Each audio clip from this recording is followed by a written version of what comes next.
In the heart of a small African village where family honor is prized above all, a father once made a decision that would haunt him for years. His only daughter, bright, gentle, and full of promise, was discovered pregnant out of wedlock. The shame boiled his pride, ignoring every plea from his wife, his neighbors, and even his closest friend. He cast her out of his home, disowned her, and declared she was no longer his child. But life has a way of turning tables. 3 long years passed in silence. Then, one morning, as the sun painted gold across the rooftops, the daughter he had abandoned appeared at his compound. Yet she did not return broken, nor begging for forgiveness. She returned with something that left the entire village whispering, and her father trembling with regret. What did she bring back? And why did her return send shockwaves through the same community that once condemned her? This is not just a story of betrayal, it is a story of pride, survival, and the kind of justice only life itself can deliver. Before we dive deep into this emotional folktale, do me a small favor: hit that like button. Subscribe if you love African stories that teach and inspire, and don't forget to share this with a friend who needs to hear it. Stories like this are too powerful to keep to yourself. Chapter title description word count 1 cast out in shame. This chapter introduces Ephuna's world, her beauty, Kunas, and the father's pride that turned to anger when in the heart of a quiet African village lived a girl named Ephuna. Her beauty was not only in her face, but in her heart. She fetched water for the old, carried firewood for widows, and shared her laughter with children who ran after her songs. Her father once called her the light of his home. When she walked through the market, neighbors would smile and say, "Blessed is the man whose daughter is like Ephuna." But light can fade. And sometimes the same lips that praise today may whisper shame tomorrow. It began at the water well. 2 women leaned on their clay pots, speaking in low tones. "Did you hear? Ephuna carries a child? A child. But she has no husband." Like dry grass catching fire, the rumor spread. By evening, the marketplace buzzed with it. Men shook their heads in disappointment.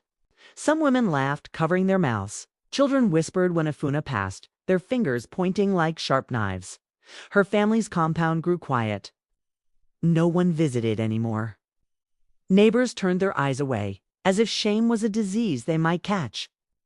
And then, one day, the whispers reached the ears of the man who had once lifted his daughter with pride, her father. Low, heavy drumbeat sound. His chest burned. His face hardened. The name he once spoke with love now felt like dust in his mouth. He stormed into the house that night. His voice thundered through the mud walls. "Ephuna," he roared, "whose seed grows in your belly? Speak!" Ephuna trembled, tears falling silently. She had no words, no defense. Her mother rushed forward, falling on her knees. "Husband, please, this is still our child. Show mercy, for even the foolish sheep deserve shelter." But the father's pride had already poisoned his heart. His eyes were fire. His voice shook the air. "Mercy! You dare speak of mercy when she has dragged my name into dust? Do you know what the men at the market say of me? Do you know how neighbors laugh behind our compound walls?" He turned to Ephuna, his fingers stabbing the air. "From this day, I have no daughter. You are dead to me. Dead." Ephuna sobbed, clutching her stomach. She begged only with her eyes, but her father did not see a child. He saw shame. The sky darkened that evening, thick clouds pressing low. The air smelt of rain and thunder. The father dragged Ephuna by her arm, pulling her outside into the compound. Neighbors had already gathered, drawn by the noise. They whispered, some with pity, others with cruel delight. He lifted his hand to the heavens. "May the earth swallow your shame far from my sight. Leave my house, leave my name. Never return." He pushed her toward the road. Ephuna stumbled, barefoot, clutching her belly. Only a thin wrapper covered her trembling body. Her mother screamed, her voice breaking like dry wood. "Please, husband, do not send her into the night." She tried to follow, but the father held her back, his grip like iron. Tears blurred Ephuna's sight as she turned. Her mother's figure shrank behind her, shaking with grief. The neighbor's eyes burned into her back. Alone, shamed, she stepped into the darkness. The first drops of rain fell. The storm was coming. That night, Ephuna walked barefoot along the dirt road, her stomach empty, her heart shattered. Every sound of the night frightened her: the cry of an owl, the rustle of the grass, the distant growl of a hyena. She thought of lying down, of letting the earth take her away. But then her hands touched her stomach. Inside her, life stirred a small kick, a gentle reminder. She whispered through tears, "My child, we must live." And so she kept walking. Step after painful step, she disappeared into the black night. That night, Ephuna did not die. Instead, her footsteps began a journey that would one day bring her father to his knees in regret. 3 long years passed since the night Ephuna was cast out. Her father never spoke her name again. Neighbors asked, he would wave them off in anger. But the silence in his home was deep. The once lively compound grew heavy, like a drum with no sound. Funa's mother wept in secret, pressing her face into her wrapper, so no one would hear. The father pretended not to notice, but in the stillness of night he heard her muffled sobs. And his chest ached, though his tongue stayed stubborn. In the village, people said Ephuna must have perished. They spoke of her in the past tense, as if she were nothing more than a memory swallowed by the wind. Yet deep within, the father's heart, though hardened by pride, felt a strange emptiness, as if something he had thrown away still walked like a shadow beside him. One morning, as the market filled with sellers and buyers, whispers began to rise. A figure was coming down the dusty road, straight through the center of the market. At first, no one recognized her. But then eyes widened, voices gasped, fingers pointed. "It is her? It is Ephuna. No, it cannot be. She was gone. We thought she was dead." The woman walking was no longer the trembling girl they remembered. Her shoulders were straight, her wrapper was clean and neat, her head lifted with dignity. In her hands she carried bundles of trade, and beside her walked 2 children, holding tightly to her fingers. The crowd parted as she passed, whispering, marveling, doubting. Word spread like fire: Ephuna has returned. And it reached the ears of her father. He rushed out of his compound, heart racing as if drums were beating in his chest. For a moment, his eyes could not believe what they saw.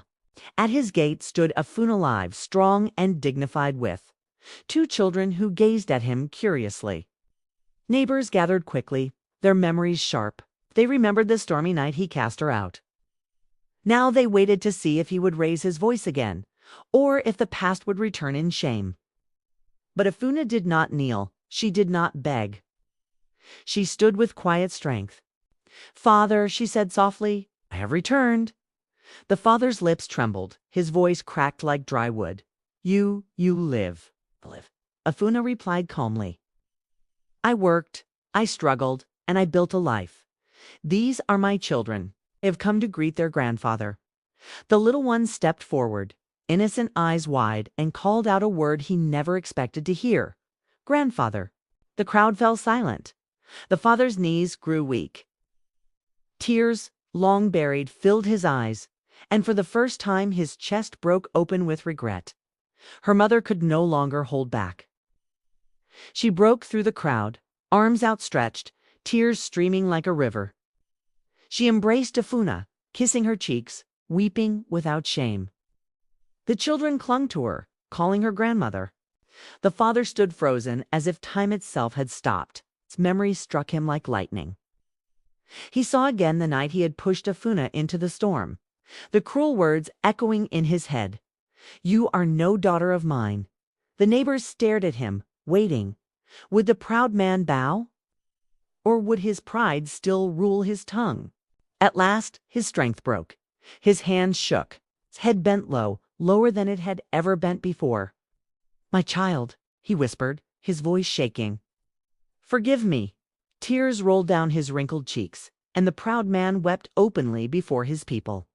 Ephuna did not boast. She did not curse him. She simply placed her hand gently on his shoulder and said, "Life teaches all of us. father." In that moment, something changed, not just in their family, but in the village itself. Neighbors looked on and murmured, "Truly, pride can blind love." But humility can heal even the deepest wounds. And so the girl who was once cast out in shame returned as a woman of strength. She had faced storms, tasted hunger, carried pain, and yet she rose above it all. Her father, who once valued pride above love, bowed before his daughter and learned a lesson that humbled the whole village. Her mother, who had wept in silence, found joy again in her arms. And the children, born of Efuna's struggle, became the living proof that life can bloom from broken ground. Narrator's voice fades, steady and strong. Remember this tale, children of the firelight. Pride can scatter families. Gossip can wound the innocent, but truth waits like the sun behind clouds. In the end, it always shines. The one who was rejected may return with honor, and the one who cast away may live to ask forgiveness. This was the story of Ephuna, the daughter who walked away in tears and returned with dignity. May her strength live as a lesson for us all.